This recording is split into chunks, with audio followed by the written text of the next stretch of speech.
Okay, we're going to look at H.G. Wells' The First Men in the Moon as our second work introducing science fiction and many of the themes and features that both Lewis and Tolkien are writing against, or at least against the backdrop of the speculative framework that ensues when the scientific mindset proposes an alternative view of human nature and of human history and of human origins and of human development in the Enlightenment period, which over the course of the late 17th, 18th, 19th, and into the 20th century becomes more and more established as the educated perspective,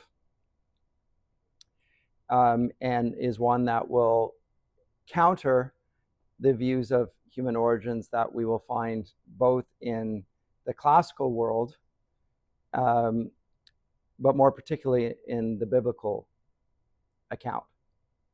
So the biblical account of human origins is that God created the heavens and the earth in 6 days, and Adam and Eve, mankind, in his own image on the 6th day, male and female, and then gives an account of of course, the crucial event of sin and fall and the promise of redemption through the seed of the woman. And then an account in Genesis 4 of the first human beings born, and not just created by God, and those are two brothers, and the one slays the other, Cain and Abel, that story. But then we get the rise of nations, of which we're told also in Genesis, and different types of nations, and the arise of the Tower of Babel in Genesis 11, and the dispersion after the flood of the three sons of Noah, Ham, Shem, and Japheth, and they go and populate the rest of the world. They go their separate ways, and from that we get the peoples of the earth, from those three brothers. And that would be the account that would be traditionally understood by Christians to explain the different situations and also the different appearances of the three sons of Noah, and for human origins at that. And also for human nature. There's a great deal that can be said about human nature, which I probably will need to backfill a little bit when I come to discuss this along the way, but I don't want to spend the whole class doing that here. But suffice to say, Adam, by being declared to be in the image of God, is also given a dignity that he is not given in the classical accounts of the Greeks, the Romans, the Persians, the Babylonians, you name it. He is not created as a rebellion against the gods by someone, to go to our account last time, was trying to create a being like Prometheus did, being opposed to the skyborn gods and an enmity towards them. There's an inherent hostility between the gods and men, according to that account. On the contrary, it's part of God's sovereign plan that man be his image bearer on earth. And by image bearer then, or we have to understand the context of what image bearer means in the language of the ancient world, and it effectively means a sovereign. So the Babylonians, the Persians, the Greeks, the Egyptians, when they spoke of somebody who was in the image of God, they were referring not to all of humanity, but to particular human beings, and those particular human beings were people like Pharaoh. They were the political rulers, that they were at the top of the pyramid. They represented the gods, and they were in fact gods and spoken of as gods. That's the account that we get in the languages of the ancient Near East and their understandings of it. So there are godlike human beings, but they're reduced to a select few.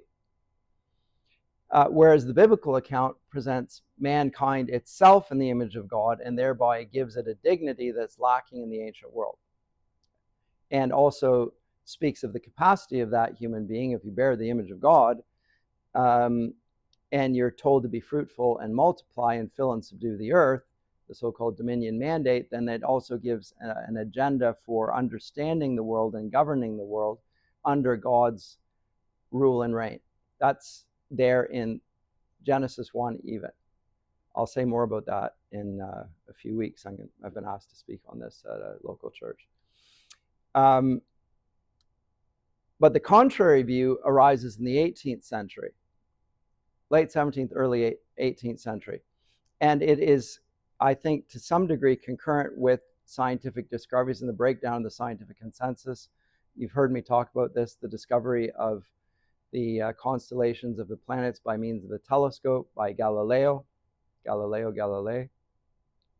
and an alternative explanation, which is now not an explanation, but is seen as a scientifically proven state of affairs, so it cannot be questioned. That's the force of Galileo's argument. I'm not presenting a theory which we can reason about and dispute. I'm presenting a fact, a visible thing that I've made into an incontrovertible proof. And with that, obviously the astronomy goes. You've heard me talk about that last semester when C.S. Lewis talks about the discarded image, and he talks about the change in astronomy moving from the Ptolemaic cosmology with the spherical planets and so forth. You've seen this image. I put it up on the screen so many times. You're probably sick of it. But all the same, I think it's helpful to have it in your mind's eye when you're thinking about what C.S. Lewis is doing with this. Let's find images, and we'll find one that is good. See how complicated they can be, depending on what you're doing with it. Open image, a new tab. There you go. This is as good as any. And this is the old model, and this model has to it, the liberal arts are all appended to that. And that gets utterly transformed. So it's not just, and I've said this, it's not just a discovery in astronomy, or at least that's not the implication of it, or the consequence of it. The consequence of it, as John Donne says in the first anniversary, new philosophy casts all in doubt. The element of fire is quite put out. The sun and the earth and the planets and everything goes with that theory, because the knowledge at that point, it has been highly organized and rationally presented in a way that is a beautiful medieval consensus on the way that the world is. If you pull the strand of astronomy from that, then all of the other arts are going to be affected by it, and they are affected by it. And you can talk about the Cartesian method of doubt. That's just a response to this discovery. Descartes writes his work in the 1640s. Galileo makes his discovery in the early 1600s. So it's like 40 years later that Descartes says, I am so troubled by what I have seen in areas that used to be seen as certain that I have to employ the method of doubt and doubt everything that I can't prove with certainty. And that will affect, that methodology changes the modern intellectual life. Jimena, did you have a question?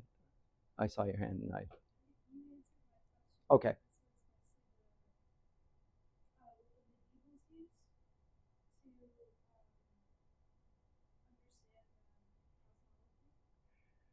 The medievals would have followed the Aristotelian consensus more or less.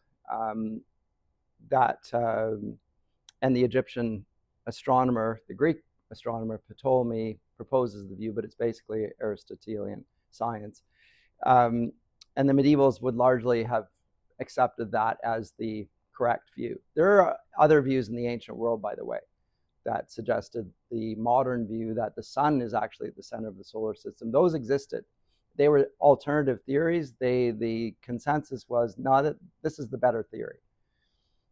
So there were things that suggested that the sun was actually the center of our local astronomical worldview, if you will. But this one had won out. And as I say, the consequence of it seems to be vast. And with it then comes a desire to come up with alternative explanations that are not going to be rooted in tradition. They're not going to appeal to authority. The whole medieval period recognizes authority, the authority of tradition, the authority of reason, the authority of experience. It appeals to authority all the time. The authority of the church, the authority of the family, the authority of the king. Authority governs all things. And there's in the realm of literary criticism, there's A.J. Minnis writes a good book on authority and its work in medieval literature, but it's true of the medieval period in general. When you get to the scientific era, the appeal to authorities outside yourself are undermined and radically disputed. So now the authority that you appeal to is the authority of your own reason. And remember, last semester I talked about reason and intellect. Lewis talked about that in the discarded image as well, and Kant inverts the two. The intellectus was actually seen as the superior realm, and the reason worked in accordance with what was intellectually understood. But the reason that's employed by Descartes and by Kant is not going to accept any limitations on it, any authorities, any guidelines outside of the ones that the mind itself can create. And that then leads to what I'm giving so much on this at the beginning, because this is why First Men in the Moon is so interesting. It's a speculation. When we get to the extraterrestrial realm, we are given an account of the origins and the structure and the social development of the Selenites, that is, the dwellers of the moon. And that theory of how things develop is H.G. Wells's recapitulation of an Enlightenment view of the development of mankind as well, and a presentation that the moon dwellers developed in this way, and the analogy is that we also developed in a certain way, except the difference is that we're human beings and have evil in us.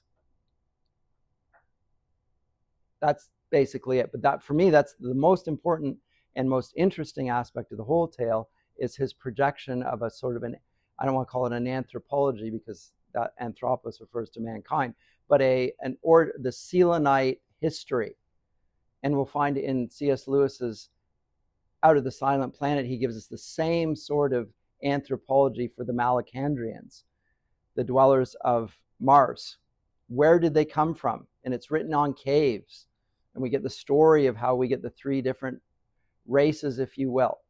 Just like Ham, Shem, and Japheth, we have the Sorns, the what do we call it? Sorry, the Rasa and the Fifiltrigi.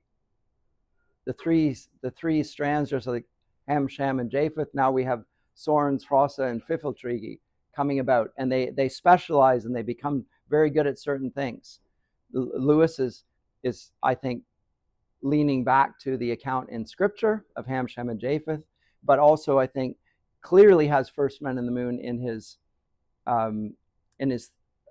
thought processes, and is commenting on that, and commenting and distinguishing his account from the account that H.G. Wells gives on the basis of Wells's eugenic and social ideals. And that's what I want to talk about here as well.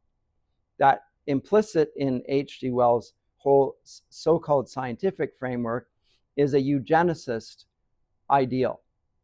And what do I mean by eugenics? I guess we could ask. But it's the idea of human perfectibility, but the human perfectibility post Charles Darwin is driven by survival of the fittest.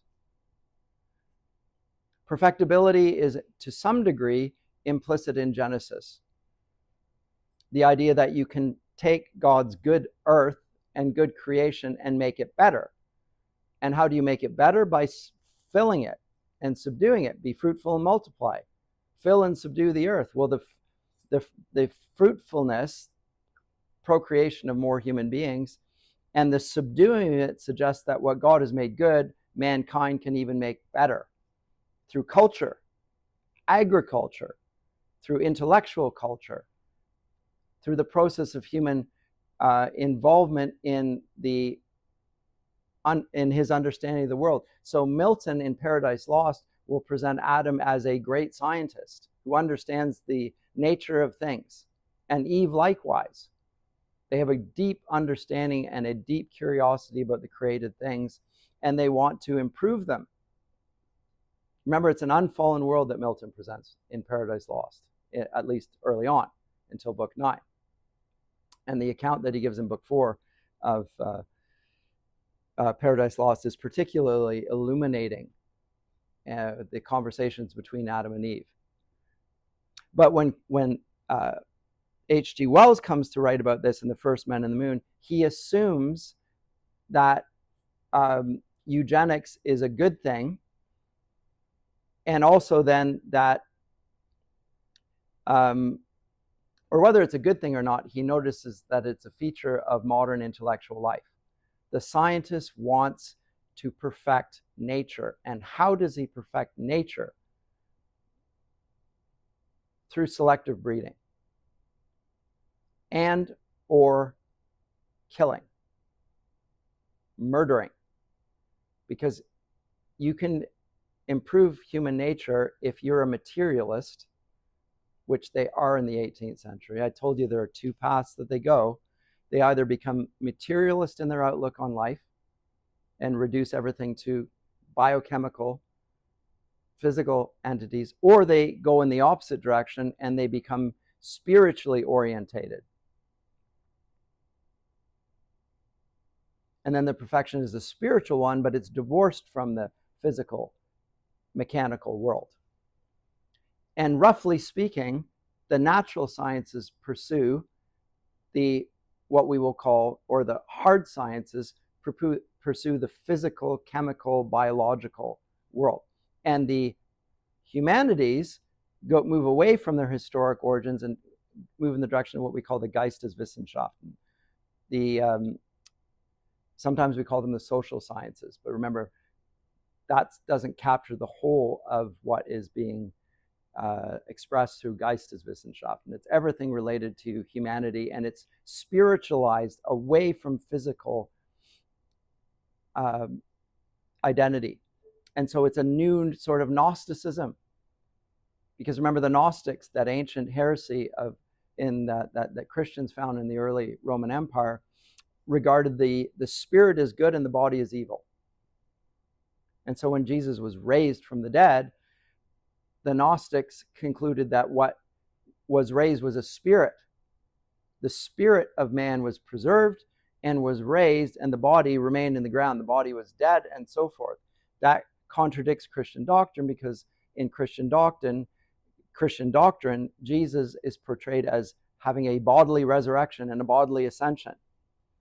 And so you can't conclude, as the Gnostics did, that it is just merely a spiritual resurrection, or he arises in the consciousness of the disciples and their thoughts about Jesus. They keep telling their thoughts. It's not just that sort of a theory kept for the elite priestly caste to hold on to and keep from the knowledge of the elect, keep from the knowledge of the commoner, rather.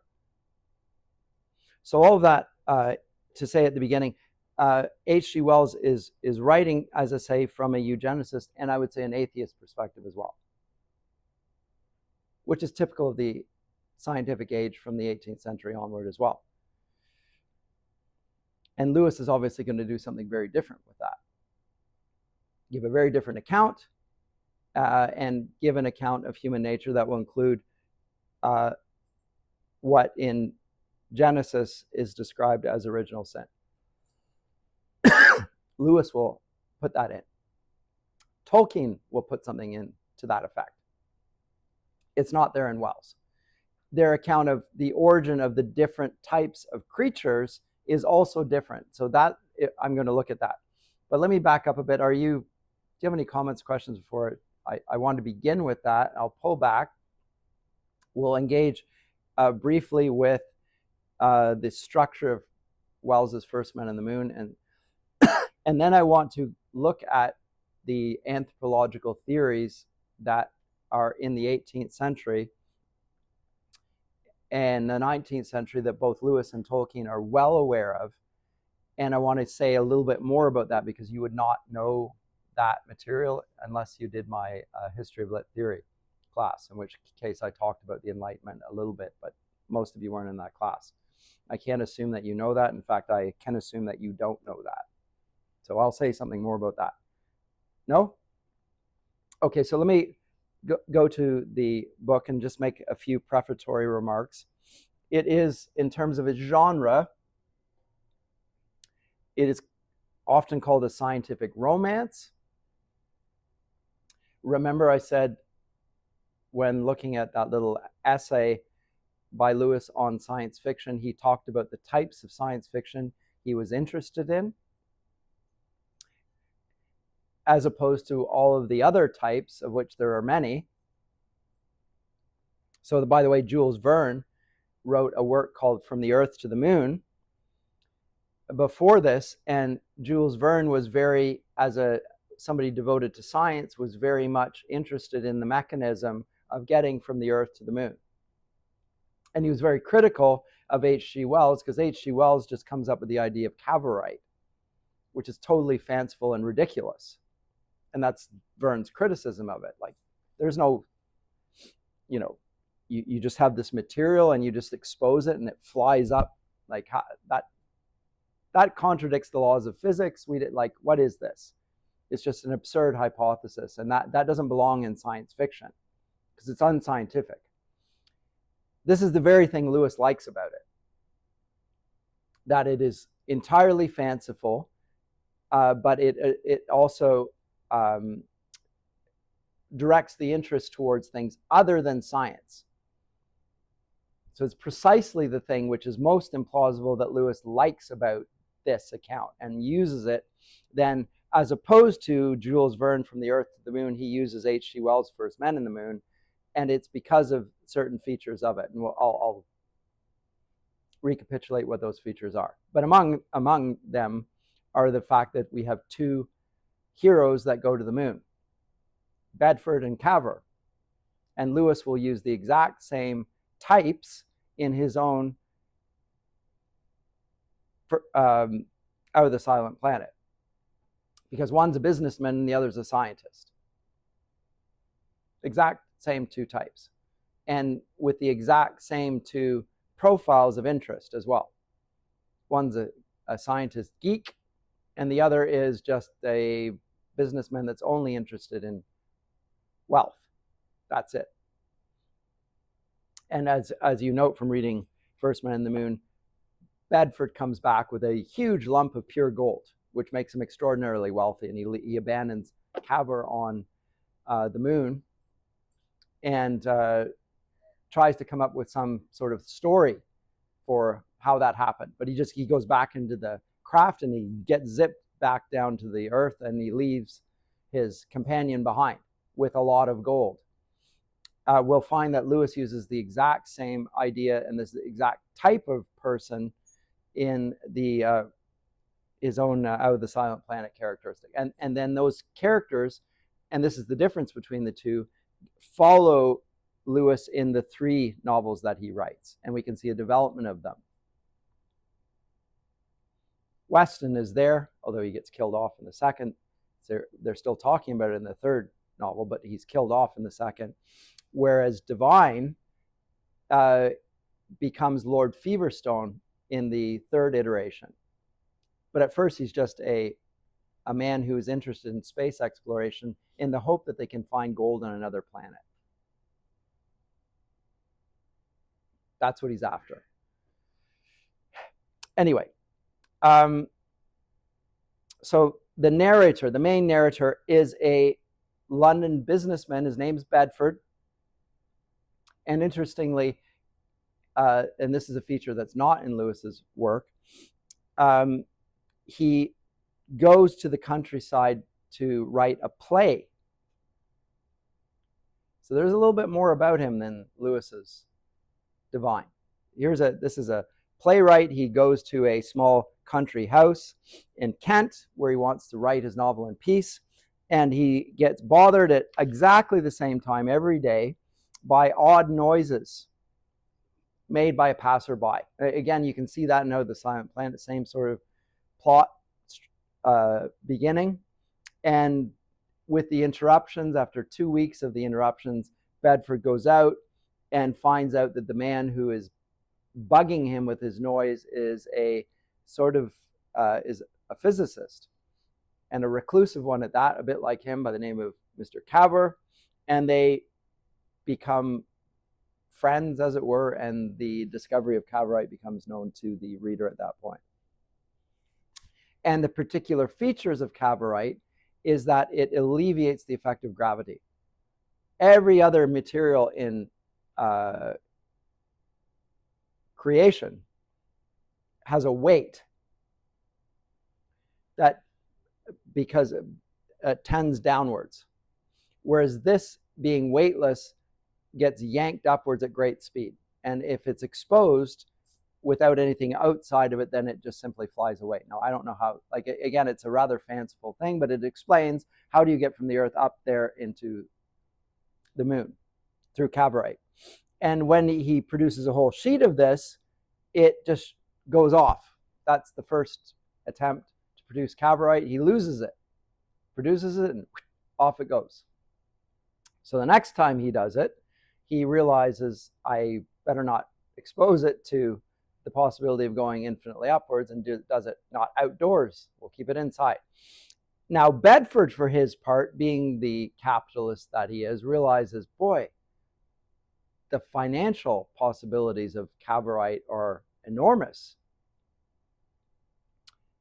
Because, and here's the quote, if we can produce this, it's a, quote, there's a source of wealth enough to work any sort of social revolution we fancied we might own and order the whole world. Note the tendency of his thought right away. Power. It's not just wealth, but it's power and social control and rule. In other words, it's a eugenic impulse. And so Cavor decides, Cavor's not interested in that, by the way, which is interesting. So the Cavor, the scientist in Wells's novel, is a scientist in the best sense of the word. He is interested in the science itself and is not really interested in the practical effects of the science. He just wants to explore an idea. Having said that, there is a feature to Cavor which I didn't mention last time, and I need to mention, because it's not just Prometheus, which is a feature of 18th century thought. There's another figure that I should have said more about, and it's not much mentioned by Lewis and Tolkien, but it is there in certainly Western thought, and that's a Dr. Faustus type figure. And if you look at the history of Dr. Faustus, from Christopher Marlowe on down, he changes over the course of time and becomes a rather different figure. And by the time of the 18th century, or actually the 19th century, he's best represented by Goethe, the great German poet.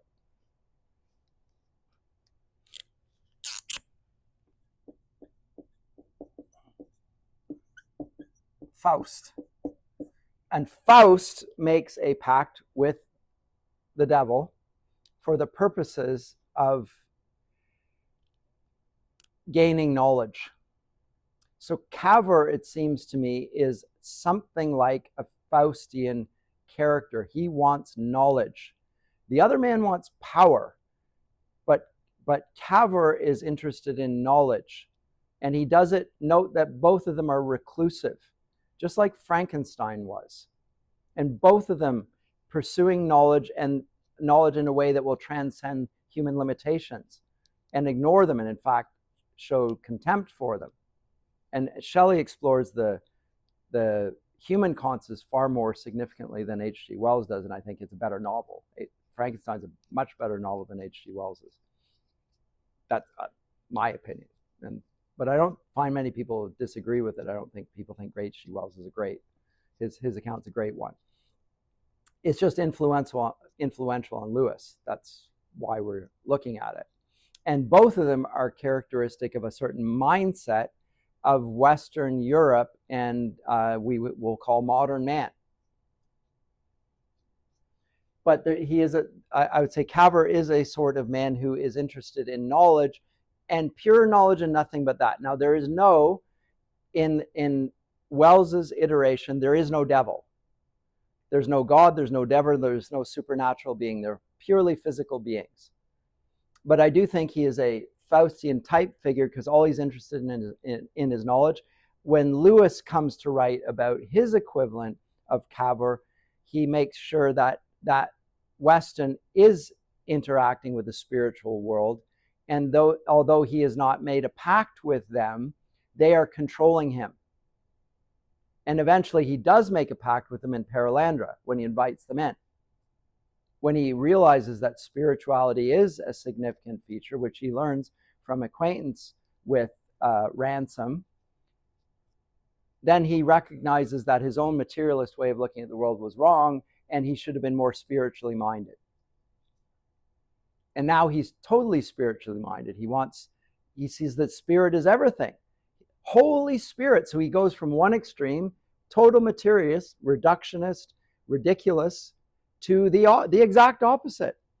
And he becomes committed to spiritual development, the pure spirit.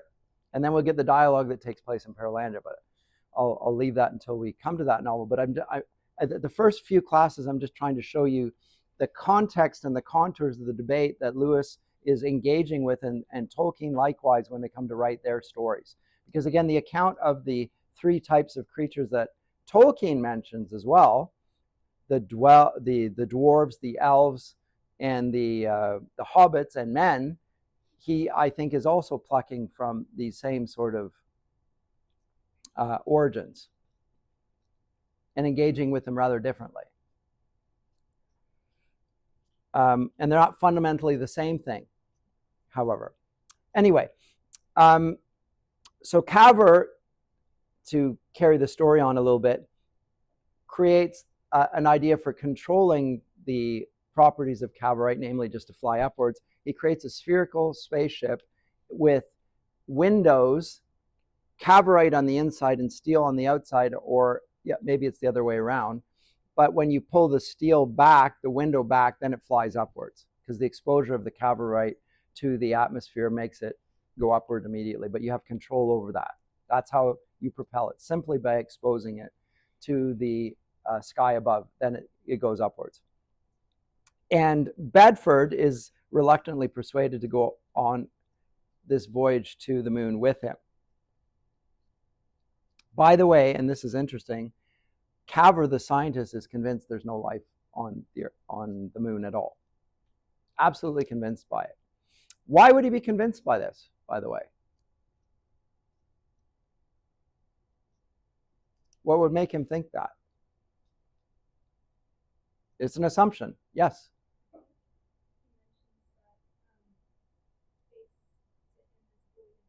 There you go.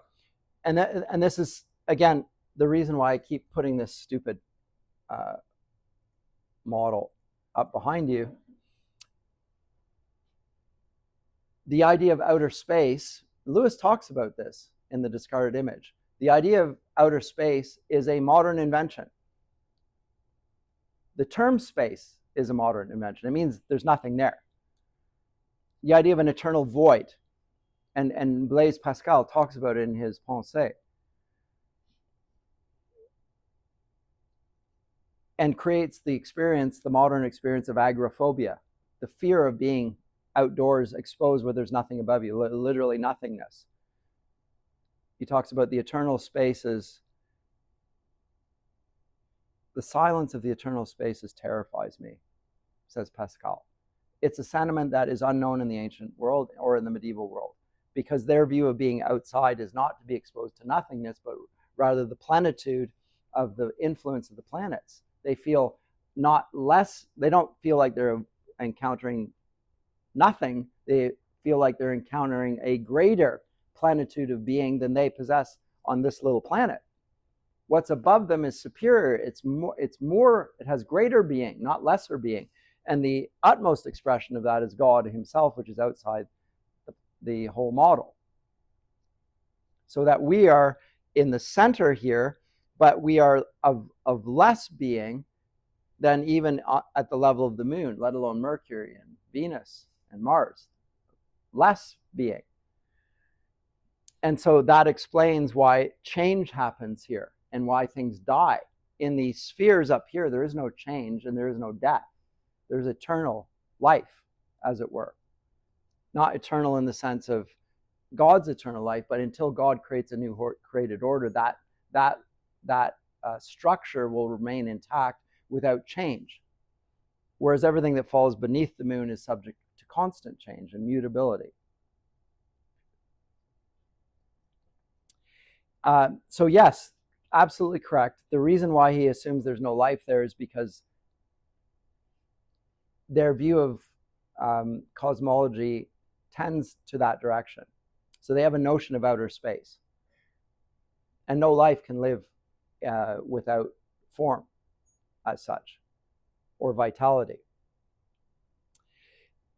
So on the way to the moon, they experience this in the form of weightlessness. And that's interesting as well. Again, it reflects that same cosmology. They go from having bodies that have weight that tend downwards, but when they leave the contours of the Earth, they suddenly have they're floating around. Well, that's how it's depicted in astronauts as well.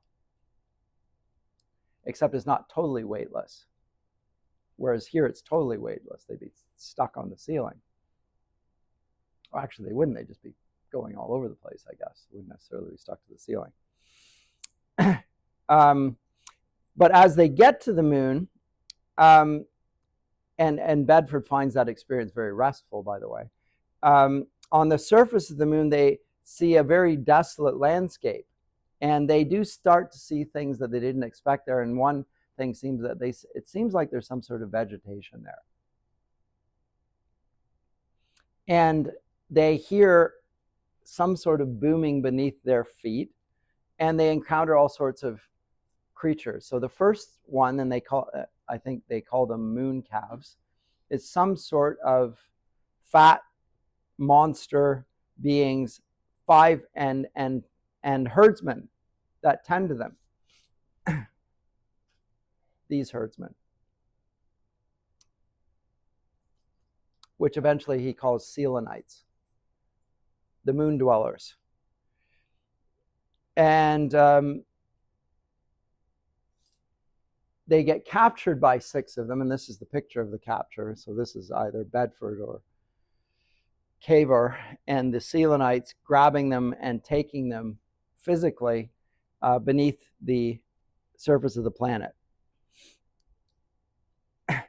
And by the way, the word Selene is the Greek moon goddess, hence Selenite. And what we find out is beneath the surface of the planet, there is a very complicated and sophisticated society.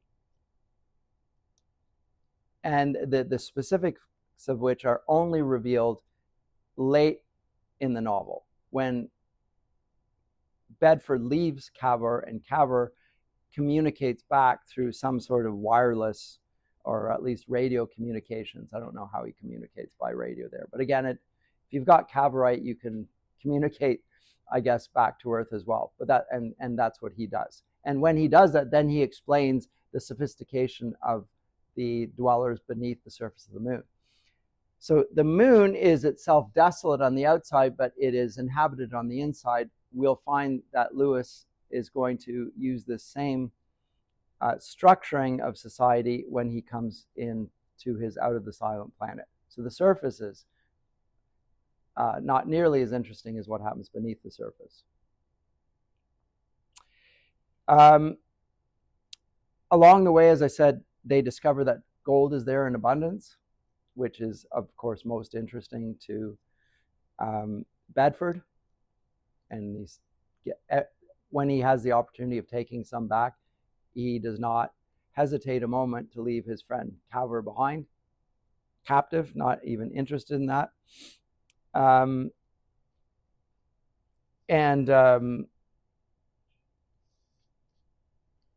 What I want to spend some time on, because it's quite clear that when Lewis comes to write his own fiction, that his own fiction is written inspired by H.G. Wells, but in direct antithesis to him. That's why we're reading this book. And he says it's the best sort of science fiction he's read in that work on science fiction. And said so in a letter to Roger Lancelin Green as well. So he's a huge fan of this, even though he dislikes the assumptions that Wells makes. He wants to write again. He thinks that the assumption that Wells makes are assumptions that his contemporaries will also make about the nature of the universe, about the history of mankind, about the origins of speech, about the origins of society, about the development of society. All of those things he's going to see represented in Wells's fiction. And so I will come to that when I come to it. I'll just read a couple of extracts from this that seem of particular significance to me here. I just outline them in my own work. So in chapter 4, is it 4? No, it's chapter 3 on page 23. When they are in the spacecraft, page 23, I'll just read a little of the dialogue. He says, "But look here, Calver," I said, "after all, what's it all for?" He smiled. "The thing now is to go." "The moon," I reflected. "But what do you expect? I thought the moon was a dead world." He shrugged his shoulders. "What do you expect? We're going to see, are we?" And then a little bit later on, I got out of bed, right towards the bottom of the page. I got out of bed and wandered about. I sat at the window and stared at the immensity of space. Between the stars was the void, the unfathomable darkness. I tried to recall the fragmentary knowledge of astronomy I had gained by my irregular reading, but it was all too vague to furnish any ideas of the things we might expect. So here it's pure darkness and it's pure void. Lewis, when he writes about outer space, describes it as full of light and full of vitality. It's the exact opposite. It's a sense of being present to a greater light and also greater vitality, greater life. Totally opposite impressions. A few lines on what did I want to just, these are descriptive features that I think Lewis contrasts in his own work that I just wanted to bring to your attention. So at the end of chapter 10, my next clear recollection is that we were prisoners at we knew not what depth beneath the moon's surface. We were in darkness and amid strange, distracting noises, our bodies covered with scratches and bruises and our heads racked with pain. And just a few lines before that, on page 59,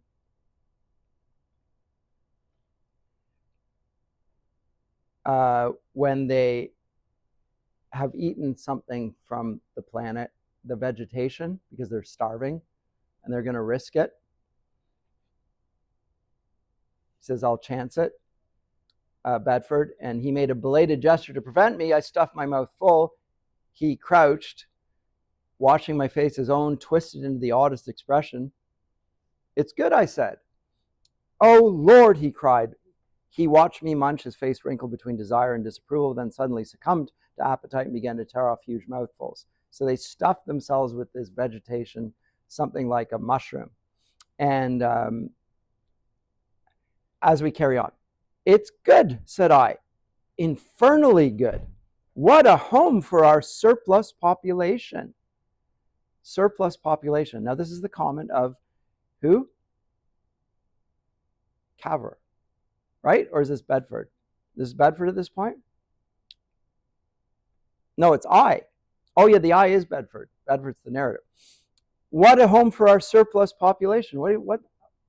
What's he referring to by surplus population? The planet. Yes, go ahead. Of course it is. Overpopulation. So it's the Malthusian theory in the early 19th century that the result of the Enlightenment was that people were living longer and human life was improving. And the effect of that, however, was the nightmare scenario that everyone would run out of resources because of the greater agricultural yield. So human life was improving, the planet was growing in its population, and Malthus presents this as not as a good thing, but rather as a horror scenario. And the social elite were concerned that the result of this is that the numbers of the human population who were now able to survive would threaten their political power. That's the scenario. And so Malthus, it's the horror. The horror is not that more human beings live, it's that the political power of the elite would be threatened by this. And eventually it would lead to wars and famines, etc. And here's the solution. We can just take those people and do what the British did with their prisoners by sending them to Australia. We'll just send them to the moon. Give them a little cavorite and off you go, and they can eat and live up on the moon. They can populate the moon. With the surplus population, surplus is the unnecessary population. That idea has not gone away, by the way. It's part of the radical environmental movement as well, the idea of carbon footprints and so forth.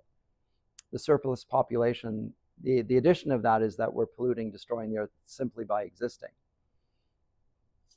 But here, the surplus population, Dickens refers to surplus population in his work as well. So it's a very common view in the early 19th century that stays with the scientific establishment.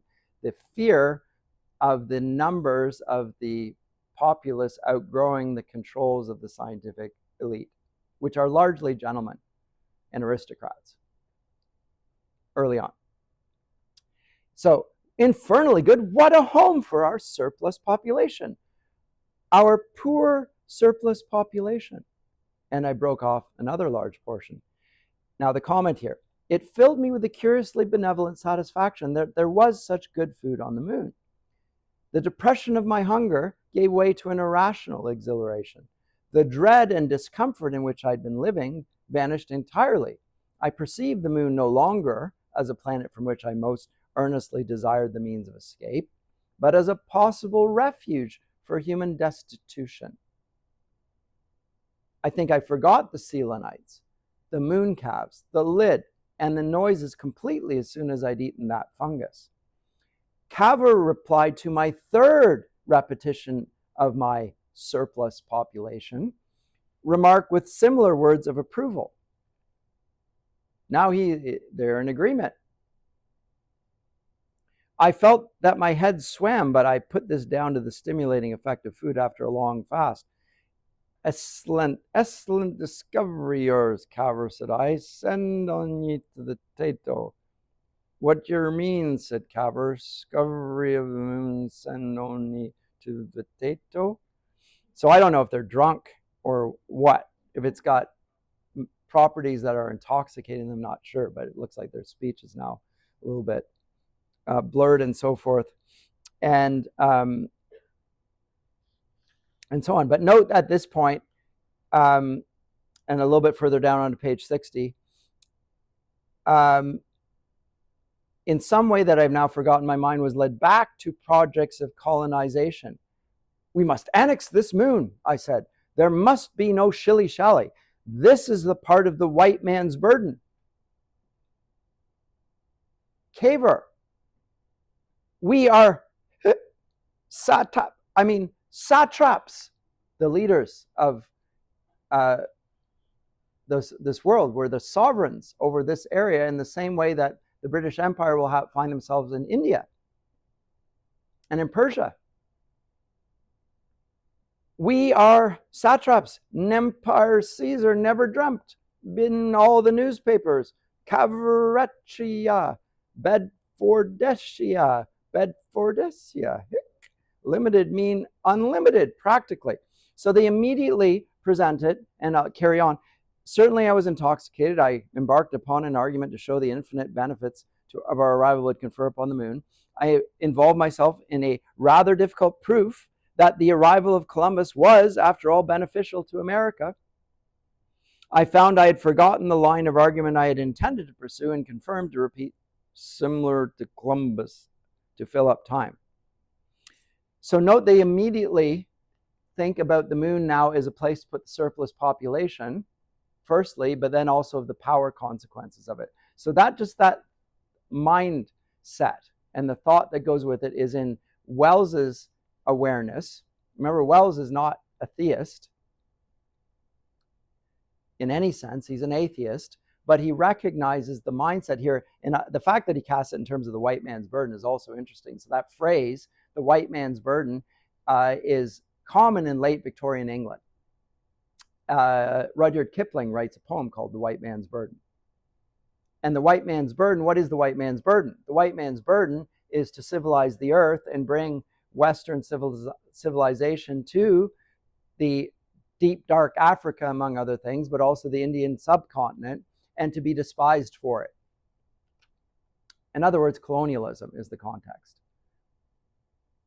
1870 onward, there's the so-called scramble for Africa, in which all the European powers descend on Africa and colonize it in the name of England, France, Italy, Germany, the Netherlands, Spain, Portugal, whatever. And you can see the color coding of the map. So that's 1870 onward. We think of colonialism and Christopher Columbus, yeah, but the white man's burden is not a phrase that is used until the late Victorian era. Remember, the British Empire at this point becomes a global empire, found in as far as Canada and Australia, New Zealand, into Africa, into China, all over. And it's the white man's burden. So they see this as the advancement in the backdrop of their own social context. And that's an important feature of science fiction, is it involves a social awareness of what's going on Earth, and there's some social commentary going on. And this will alleviate the problem, because presumably part of the white man's burden here will be the fact that there are non-whites, and will take care of not just the surplus population, but the non-white population will just send the brown people, I guess, or the black people up to the moon. He doesn't actually say that, but it's sort of implicit. So there is a racism inherent in the portrait that Wells is not blushing at representing. Same context, by the way, for Heart of Darkness, which we all read in first year, at least you did with me. So very much of a racially driven, eugenically minded, progressive view of humanity as a burden to itself. And again, a differentiation between the types of human beings then. You have the white civilized Europeans, you have the non-white, and then there are different categories there. And again, you even get explanations for that in terms of the account given in Genesis of Ham, Shem, and Japheth. The Japhethites are in Europe. The Hamites, I think, are in Asia Minor and Asia, and oh no, Shem is, because of the Semites. Shem is in Asia, ancient Near East, Middle East, and Ham is in Africa. That's where they disperse. But the categorization of superiority, that comes in the Enlightenment period. and that gets connected to culture and gets connected in particular to power over nature. The Baconian science, power over nature, which now gets applied to humanity. That's the key feature. And Lewis talks about that in De Descriptione Temporum, talks about how that perspective on gaining power over nature then gets applied to mankind for the first time. And at that point, he says, the lion's let out of the cage. They can taste man's blood. And something odd and unusual happens and perverse. And he says, sometime in the middle of the 19th century. And as I've said to you, it happens long before that. It's earlier in the 18th century. So that was interesting. Also of interest, chapter 15, top of page 87, bottom of 86. Caver discovered a new line of possibilities. Well, suppose we got ourselves into some corner where we could defend ourselves against these hinds and laborers. If, for example, we could hold out for a week or so, it is probable that the news of our appearance would filter down to the more intelligent and populous parts.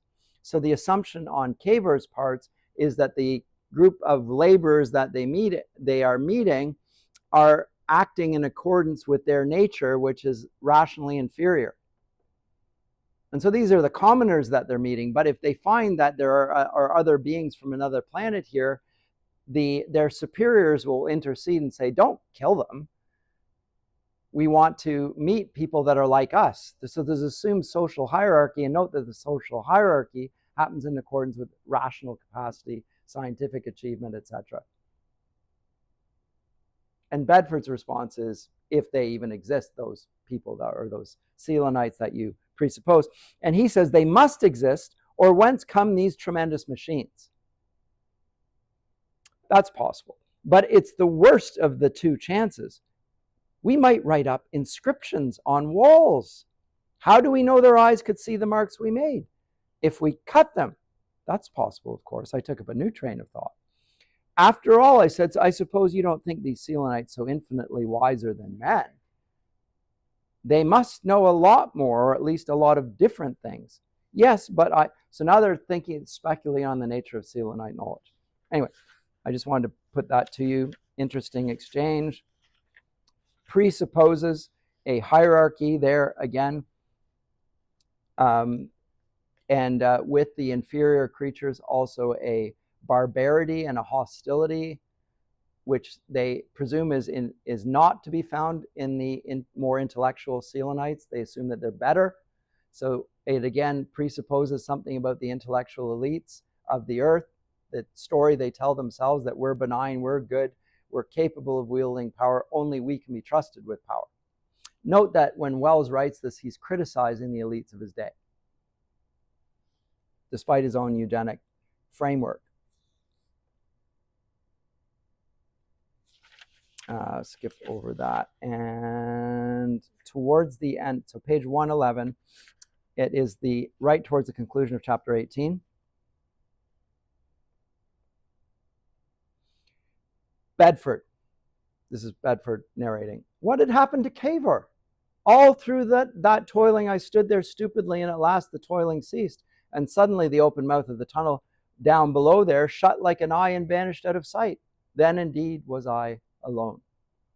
Over me, about me, closing in on me, embracing me ever nearer, was the eternal, that which was before the beginning and that which triumphs over the end, that enormous void in which all light and life and being is but the thin and vanishing splendor of a falling star, the cold, the stillness, the silence, the infinite and final night of space. The sense of the solitude and desolation became the sense of an overwhelming presence that stooped towards me, that almost touched me. No, I cried, no, not yet, not yet, wait, wait, oh, wait. My voice went up with a faint shriek.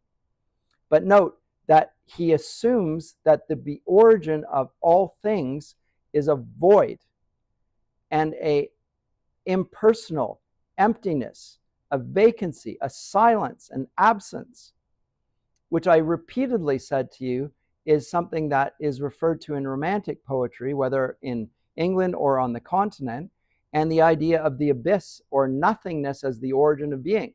It still exists in our day in the theories of the Big Bang. Before, everything is nothing, and everything comes from nothing, but nothing precedes the everything, or nothing precedes the nothingness. So everything comes from nothing, which is an impossibility in terms of physics. Total contradiction. You can't have being coming from non-being. There has to be a pre-existing being, a creator. In other words, you have to presuppose a creator. Even if you're going to say that everything comes from nothing, something has to create everything out of nothing. No suggestion of that. The assumption here is that everything, light, life, comes from nothing. And that idea is that what we call void is actually a negation. And so modern speculation on God presents God as the infinite absence, not the infinite presence. Very telling, very important. Note the framework there and note how Lewis writes against that.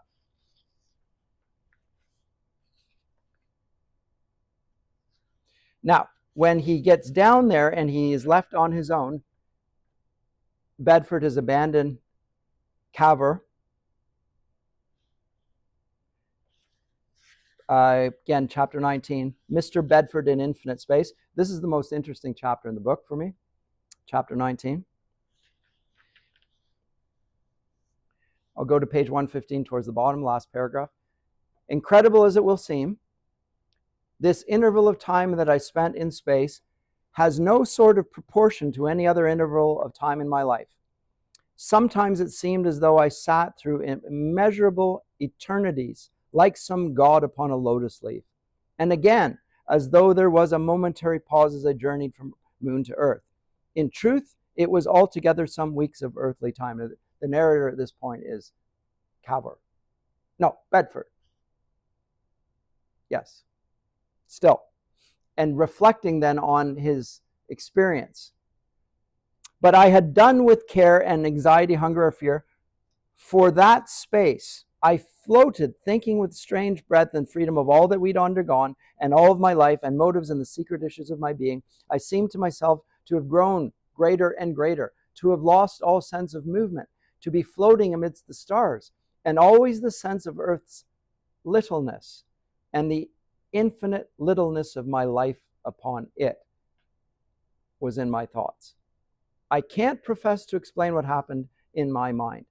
No doubt it could all be traced directly or indirectly to the curious physical conditions under which I was living. I set it down here just for what it was worth and without any comment. The most prominent quality of it was a pervading doubt of my own identity. This is really interesting. I became, if I may so express it, dissociate from Bedford. I looked down on Bedford. Remember, this is Bedford speaking. And now he finds himself abstracted from his own physical being. He dissociates himself from his own body because of the experience of space and emptiness. He dissociates himself from his very physical nature. I looked down on Bedford as a trivial, incidental thing with which I chanced to be connected. I saw Bedford in many relations as an ass or as a poor beast, where I had hitherto been inclined to regard him with a quiet pride as a very spirited and rather forcible person. I saw him not only as an ass, but as the son of many generations of ass. In other words, he comes to despise not only himself, but all of human nature. This is the view from nowhere that I talked about, Thomas Nagel. He now has the view from nowhere. This is the whole perspective of Enlightenment science. And the effect of it is for human beings, from that perspective, to despise their bodies and despise all of human nature for that reason. Who similarly have bodies, and to believe oneself emancipated from the conditions of a body. I reviewed Bedford's school days in his early manhood and his first encounter with love very much as one might review the proceedings of an ant in the sand. I regret that something of that period of lucidity still hangs about me, and I doubt if I shall ever recover the full-blooded self-satisfaction of my early days. But at the time, the thing was not in the least painful, because I had that extraordinary persuasion that, as a matter of fact, I was no more Bedford than I was anyone else, but only a mind floating in the still serenity of space. Why should I be disturbed about this Bedford's shortcomings? I was not responsible for him or them. And then a little bit later on page 117, when he's convinced himself he's not Bedford, the question, "Confounded," I cried, "and if I am not Bedford, what am I?" But in that direction no light was forthcoming. Though the strangest fancies came drifting into my brain, queer remote suspicions like shadows seen from far away. Do you know, I had an idea that really I was something quite outside not only the world, but all worlds, and out of space and time, and that this poor Bedford was just a peephole through which I looked at life. Bedford. So he's disavowing his own human nature, and he's divinizing himself. He sees himself outside space and time. That's the vantage point that he presents. So I would say it's the viewpoint of the selfishness that he exhibits right at the outset of the character. The character develops from the experience of outer space to be monomaniacal and to care nothing for humanity. Really interesting exploration. And this is Wells's explanation, or exposition rather, of the mindset of Western man with the view from nowhere.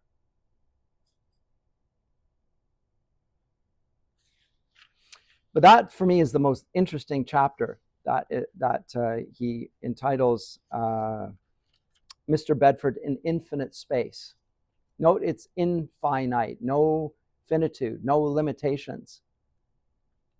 Again, as I called it, the view from nowhere. Now that is the Enlightenment perspective. The perspective of autonomy, of no law, no rule, no limitation. Just yourself. And that becomes the ideal for the whole Enlightenment to follow. Everyone should pursue the mindset of autonomy and the spiritual consequences of that, which eviscerate any physical embodied human nature. Now, when the book goes on, it then will receive, as I say, messages received from Mr. Caver, beginning in chapter 22. 6 messages, and what they do then, they give us an account of the organization of the moon and what lies beneath it, because when he's away, Caver starts to be able to communicate with the beings that are there, because they start teaching him their language. Now, as I say, Lewis will follow this same template in his own Out of the Silent Planet. Note again that the perspective between the two is different. In Wells's planet, the silent planet, the absent planet, is anything outside the Earth. It's the void. In Lewis's rendition, the silent planet is our planet, because it doesn't listen to the moral law of God that all the other rational beings do. They recognize the Tao, the other beings outside of our planet. But because our planet is under the influence of the devil, we do not recognize moral order. But here, it's the space of the eternity represented by the moon that is now going to be described by this series of communication and the 6 messages that come from Bedford. And we are given in chapter 23 the natural history of the Selenites. Now let me say something about that, and I'm going to try and conclude with what I said I would do at the beginning, which is to pull us back to the 18th century and something of the natural history of humanity, because it's a different natural history that's proposed in the Enlightenment than one that they have inherited from the biblical account. So the natural history of the Selenites, chapter 23. and Bedford's description of the messages from Caver, and his comment in the second paragraph, page 137. I have already made it clear, I think, that the Selenites I saw resembling man in maintaining the erect attitude and in having 4 limbs, and I have compared the great appearance of their heads and the jointing of their limbs to that of insects. I have mentioned, too, the peculiar consequences of the smaller gravitation of the moon on their fragile slightness. Caver confirms me on all those points. He calls them animals, though of course they fall under no division of the classification of earthly creatures. And he points out, quote, the insect type of anatomy had, fortunately for men, never exceeded a relatively very small size on Earth.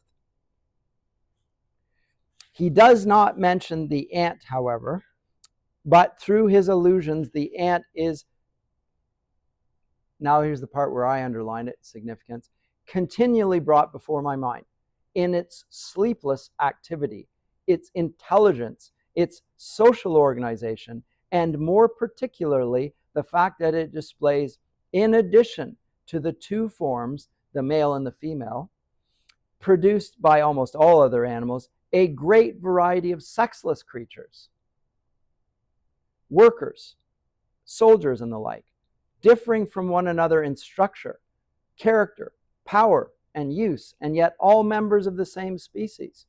So we get a greater variety on the moon than we do on planet Earth. There are male, there are female, and then there are sexless beings, all related.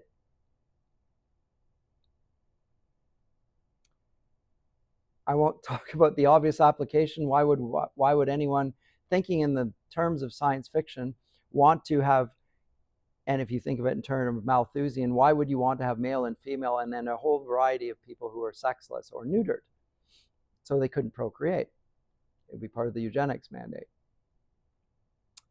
And these Selenites are, of course, if only by reason of this widely extended adaptation, incomparably greater than ants.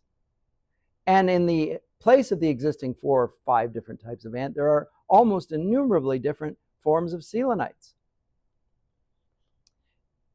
Towards the end of, and he says the moon is indeed a kind of super anthill. But in place of the 5 distinctive types, the worker, soldier, winged male, queen, and slave of the ant world, there are amongst the moon folk not only hundreds of differentiations, but within each, and linking one to the other, a whole series of fine gradations. This is evolution being played out. Adaptation, and of course, some will not be fit to survive, etc. And these Selenites, and this is the key bit, are not merely colossally superior to ants, but, according to Caver, colossally in intelligence, morality, and social wisdom higher than man. Okay. So there is something that we did not know before. The assumption had been made that the Selenites intellectuals, their equivalent to our intellectuals, would be analogous or similar to human beings, human terrestrials. Caver makes it clear that they are superior in every sense: intelligence, morality, and social wisdom. Note he doesn't say physical. Note for self. They're not physically superior, but they're intellectually superior, morally superior, and superior in terms of wisdom, social wisdom. So that depiction there, and I might have to get to my, and in fact I'll do it next time, I'll throw it in there, my 18th century excursion. But when he comes to the grand lunar, he's going to describe. And even the one who is the ambassador from the grand lunar, his name is, what is his name? Fiu and Seepuff. They're 2 characters, and they are creatures with a tremendously hypertrophied brain. So their brain has grown to enormous size. And as a consequence, their bodies are of lesser development. In fact, they have to be carried around. So there's the development and the superiority. The brain goes bigger because, again, if you're a materialist, the brain is the mind. And as far as sea puff, the second, was a similar insect, but his face was drawn out to a considerable length, and the brain hypertrophy being in different regions. His head was not round, but pear-shaped, with the stalk downward. There were also in Calver's retinue litter carriers, lopsided beings with enormous shoulders, very spidery, ushers, and a squat foot attendant. And they learned his language, and they mastered over 100 English nouns at their first session. And subsequently, it seems they brought an artist with him to assist the work of explanation with sketches and diagrams, Calver's drawing being rather crude. He was, says Calver, a being with an active arm and an arresting eye, and he seemed to draw with incredible swiftness. So now there's a differentiation with the artist having a terrific hand with terrific dexterity, etc. And finally, they come to problems, and the moral nature of man is being discovered by these moral beings. And page 142.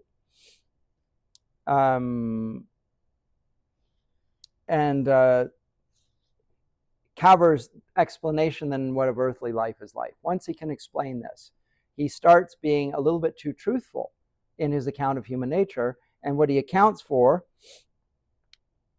is the Selenite order as opposed to his own earthly order. So with respect to the Selenite order, page 143, in the moon, said Calver, every citizen knows his place. He is born to that place, and the elaborate discipline of training and education and surgery he undergoes. Note that he also undergoes surgery.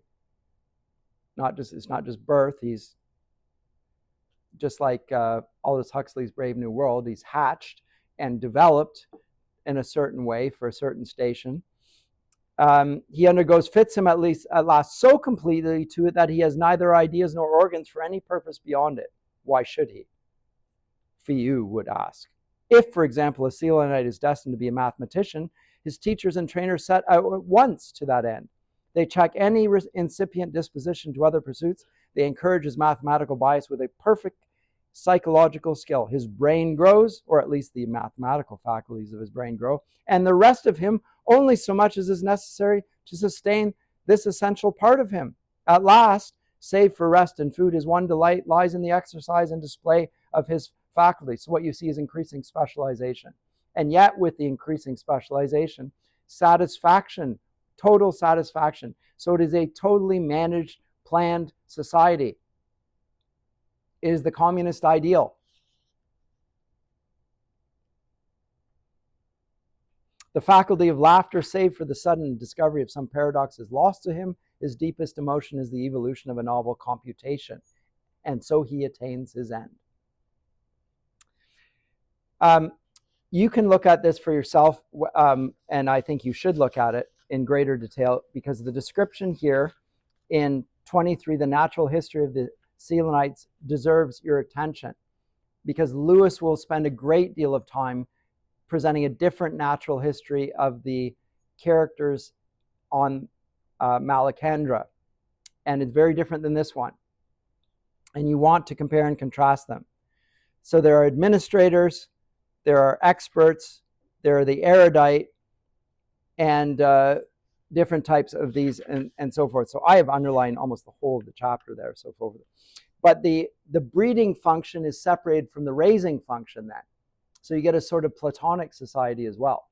So some are just breeders, and then their progeny are taken from them, and then the educators come in and take care of that. And the natural order where parents are the educators of their own children is totally removed from this. So it's the ideal that is being presented in the society. So when Wells presents this, by the way, he's saying this is morally superior to humanity. In other words, this is the aim